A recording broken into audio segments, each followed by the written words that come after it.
Assalamualaikum warahmatullahi wabarakatuh. Salam sejahtera, Om Swastiastu, Namo Buddhaya, salam kebajikan. Apa kabar? Semoga semuanya sehat selalu ya.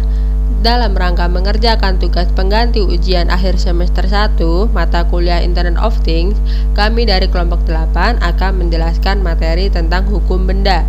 Anggota kami terdiri dari saya sendiri, Scarlett Yamustika, kemudian ada Bagas Isul Hakwitya, Hanif Andikia Dikorana, Vanisa Nudiskia Teza Sukmana, dan Faiha Aska Kamila Putri Asari.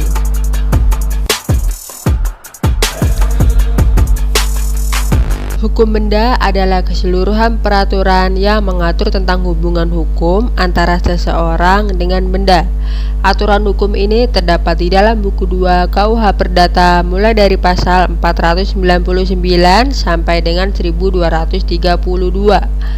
Yang diatur dalam hukum benda yaitu tentang pengertian benda, pembedaan macam-macam benda, macam-macam hak kebendaan.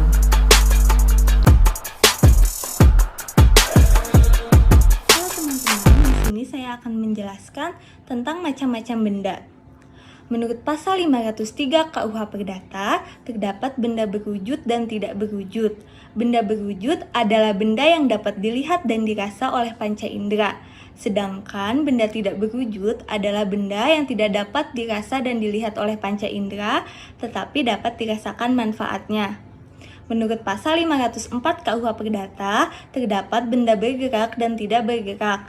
Benda bergerak menurut sifatnya yang tercantum pada pasal 509 KUH Perdata adalah benda yang dapat dipindah-pindahkan tetapi tidak merubah bentuknya.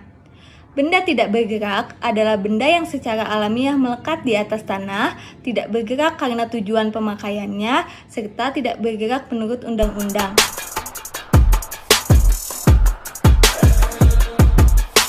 Pertama, ada asas hukum pemaksa atau Dewingin Right. Artinya, bahwa orang yang tidak boleh mengadakan hak kebendaan yang sudah diatur di dalam undang-undang. Yang kedua adalah asas dapat dipindah tangankan. Semua hak kebendaan dapat dipindah tangankan kecuali hak pakai dan mendiami.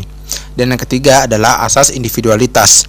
Objek hak kebendaan selalu benda tertentu yang dapat ditentukan secara individual yang merupakan kesatuan. Yang keempat adalah asas totalitas.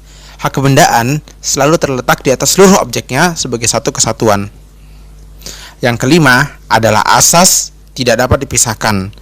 Orang yang berhak tidak boleh memindah tangankan sebagian dari kekuasaan yang termasuk suatu hak kebendaan yang ada padanya. Yang keenam adalah asas prioritas. Semua hak kebendaan memberi kekuasaan yang sejenis atas hak milik atau eigendom sekalipun luasnya berbeda-beda. Yang ketujuh ada asas percampuran. Artinya, apabila hak yang membebani dan yang dibebani itu terkumpul dalam satu tangan, maka hak yang membebani itu lenyap. Hal ini sesuai dengan pasal 706, 718, 724, 736, 807 dalam KUHP Perdata. Dan yang kedelapan adalah pengaturan berbeda terhadap benda yang bergerak dan benda yang tidak bergerak. Terhadap benda bergerak tak bergerak terdapat perbedaan pengaturan dalam hal terjadi peristiwa hukum, penyerahan, pembebanan, benzit, dan verjaring. Kesembilan adalah asas publisitas. Hak kebendaan atas benda tidak bergerak diumumkan dan didaftarkan dalam register umum. Dan terakhir yang ke-10 adalah asas mengenai sifat perjanjian. Hak yang melekat atas benda itu berpindah apabila bendanya itu diserahkan kepada yang memperoleh hak kebendaan itu.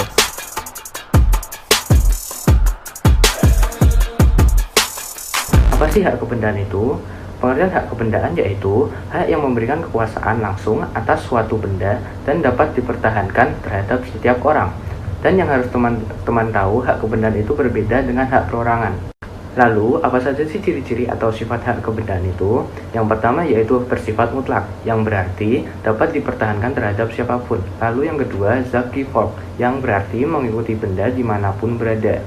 Yang ketiga, droit de preference, yang berarti hak yang ada terlebih dahulu atau yang lebih tua serta kedudukannya lebih tinggi. Yang keempat, diberikan hak untuk menggugat hak kebendaan pada setiap gangguan terhadap hak kebendaan. Kelima atau terakhir, kewenangan untuk melakukan pemindahan hak dapat dilakukan oleh pemegang hak kebendaan itu sendiri. Selanjutnya, bagaimana cara kita untuk memperoleh hak kebendaan? Ada 7 cara sesuai dengan yang ditampilkan. Yang pertama melalui pengakuan, yang kedua melalui penemuan, lalu yang ketiga melalui penyerahan, keempat dengan daluwarsa, kelima melalui penciptaan, dan terakhir melalui turunan. Berikutnya, ada penyebab dihapusnya hak kebendaan. Apa sih yang menyebabkan dihapusnya hak kebendaan itu? Yang pertama, benda tersebut lenyap atau musnah. Kedua, dipindah tangankan.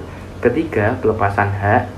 Keempat, yaitu dengan pencabutan hak, tetapi dengan syarat berdasarkan UU, dilakukan untuk kepentingan umum, dan diberikan ganti rugi yang layak. Lalu, apa saja macam-macam hak kebendaan?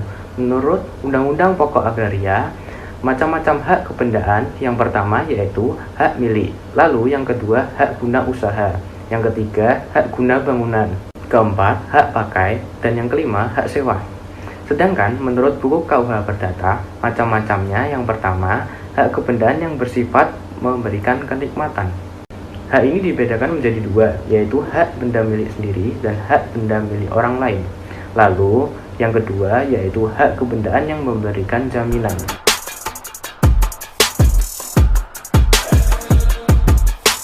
Kurang afdol rasanya jika membahas tentang hukum benda namun tidak menyebutkan pasal-pasal apa aja sih yang ada di dalamnya.